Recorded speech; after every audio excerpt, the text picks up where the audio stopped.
Vijayawada to Rajahmundry విరిగిన కాలు మడత పెట్టుకుని రాజమండ్రి వెళ్ళి విశ్లాన్ని పిలిచి, నీకు కార్డ్లెస్ మీ కొనిపెట్టానుగా అది. అప్పటికే విశ్లానికి ఫోన్ వెళ్ళింది. విశ్లాన్ని అన్నాడు, అన్నా కాలు విరిగిందంట కదా, ఎందుకు వచ్చారు మీరు, ఎట్లా భరించారన్నా?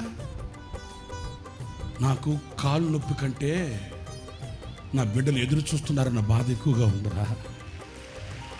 నా కాలు విరిగిపోయింది కాదనట్లేదు, నా కాలు విరిగిన బాధ కంటే నా బిడ్డల దేవుని వాక్యం కొరకు వేచి చూస్తున్నారే, నా బిడ్డల దేవుని వాక్యం కొరకు ఎదురు చూస్తున్నారే, వారిని నేను ఆశీర్వదించాలి, నా బిడ్డల్ని ఆశీర్వదించాలి అనే బాధ.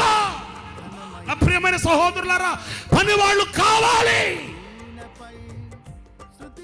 ఎలాంటి పని వాళ్ళు కావాలి, ఎలాంటి పనివారు కావాలి, ఎలాంటి పనివారి మీద అభిషేకం కుమ్మరించబడుతుంది. కాలు విరిగితే కాలు మడత పెట్టుకొని, అదిగో చూడండి, దాంట్లో నమ్మకమైన పనివాని సేవ, నమ్మకమైన సేవకుని పని